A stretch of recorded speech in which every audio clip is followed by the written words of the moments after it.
করবে না ভাইয়া। আমাকে ও 4 মাস ওর বাসায় বন্দি করে রেখেছে যাতে আমি কোনোভাবেই আপনাদের সামনে আসতে না পারি, কাউকে কিছু বলতে না পারি।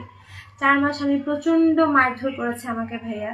আমার কাছ থেকে টাকা পয়সা তো এটা আনকাউন্টেবল, আমিও সংসার রান করাতাম। আমার টাকা আমাকে ইভেন আমি তো ভাইয়া জানতামও না, আমি কিন্তু আমার এফডিআর টাকা ভেঙে ভেঙে 1 বছর যাবত আমার কোনো রকম কোনো ইনকাম নেই। আমি মডেলিং করতাম আগে, আমার একটা রেগুলার ইনকাম ছিল। আমার ব্যাংকে কিছু আমার জমি বিক্রির ফ্যামিলিগত কিছু টাকা, আমার প্রফেশন থেকে পাওয়া কিছু টাকা আমি কিছু এফডিআর করে রাখি, ওখান থেকে আমার পার মান্থ কিছু টাকা আসে। আর ধরেন আমার এফডিআর ভেঙে আমি চলে গেলে সে সুইসাইড করবে, কারণ সে তোমার কাছ থেকে তখন টাকা পাচ্ছে, তার ইনকামের কোনো সোর্স নেই তখন।